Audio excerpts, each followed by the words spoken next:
வணக்கம் நண்பர்களே, உங்களிடம் பேசுவது விமலா. இன்னைக்கு நம்ம கேட்க போற கதை தோற்றவன் வெற்றி.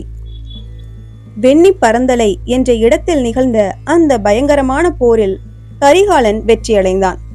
அந்த வெற்றியை கொண்டாடும் விழா அன்று அவையில் சிறப்பாக நிகழ்ந்து கொண்டிருந்தது.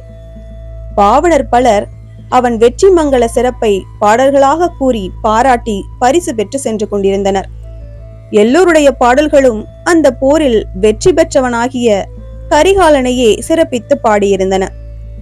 வென்றவனை பற்றி வெற்றி மங்களம் பாடும்போது அப்படி பாடுவதுதானே இயற்கையும் ஆகும்.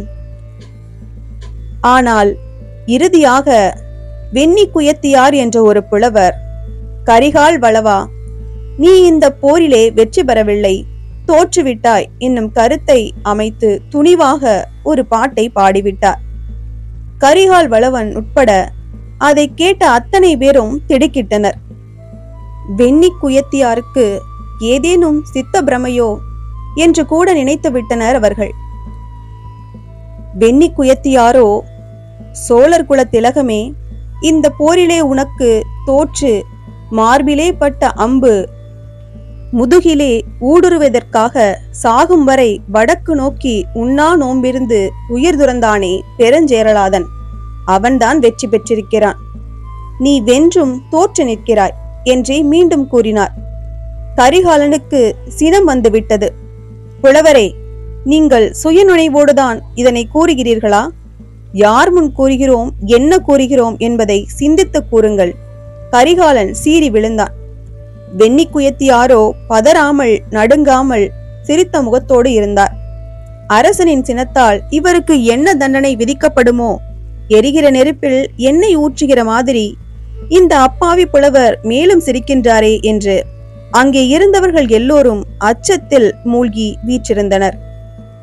நீங்கள் பாடிய பாட்டும் கூறிய கருத்தும் உமக்கு சித்த பிரமை என்று எங்களை என்ன செய்கின்றன? இல்லை வேந்தே, தெளிவான சித்தத்தோடு சிந்தித்து பார்த்துதான் கூறுகிறேன். உன்னுடைய வெற்றி வாளின் வெற்றி, வேறொரு வகையிலே பார்த்தால் ஆன்மாவின் தோல்வி. பெருஞ்சேரலாதின் தோல்வி வாளின் தோல்வி, வேறொரு வகையிலே பார்த்தால் ஆன்மாவின் வெற்றி. வாளின் வெற்றியை விட ஆன்மாவின் வெற்றி உயர்ந்தது. வாளாலே வென்ற வெற்றி மாறும், அழியும். ஆன்மாவால் பெற்ற வெற்றி என்றும் மாறாது, அழியாது. பெருஞ்சேரலாதன் தான் வெண்ணி பரந்தலை களத்திலேயே வடக்கு நோக்கி உண்ணாதிருந்து உயிர் நீத்து விட்டானே, அவன் ஆன்மா எப்படி வென்றதாகும்? அவன் உயிர் செத்துவிட்டது என்னவோ மெய்தான் அரசே. ஆனால் அவன் புகழ் என்ற உயிர் உன்னாலும் வெல்ல முடியாத ஆற்றலோடு இப்போதுதான் பிறந்திருக்கிறது. அது சாகாத உயிர், சாஸ்வதமான உயிர். ஏதோ தத்துவ பித்தி ஏறி உளறுகிறீர்கள் புலவரே. கரிகாலா, நீ இன்னும் என்னை புரிந்து கொள்ளாமலே பேசுகிறாய். இந்த வெற்றி விழா நாளிலே உன்னை பழித்து பாட வேண்டும் என்பதற்காக நான் வரவில்லை. மறைமுகமாக பார்த்தால் என் பாட்டும் உன்னை புகழத்தான் செய்கிறது. என் கருத்தை நீ ஆழ்ந்து சிந்தித்து பார்க்க வேண்டும். வெற்றி மமதையை துறந்து நடுநிலை உள்ளத்தோடு என் கருத்தை நினைத்துப்பார். நீங்கள் முதலில் உங்கள் கருத்தை விளக்கமாக கூறுங்கள். சற்றே பதற்றமும் சினமும் குறைந்து அமைதியாக புலவரை கேட்டான் கரிகாலன். பெருஞ்சேரலாதனும் உன்னை போல பேரரசன்தான். போர் நடந்து கொண்டிருக்கும் போதே மார்பில் தைத்த அம்பு முதுகிலே ஊடுருவி நுழைந்து விட்டதனால், ஆஹா, முதுகிலே புண்பட்ட நானும் ஒரு வீரனா? எதற்காக மானமிழந்த நான் உயிர் வாழ வேண்டும்?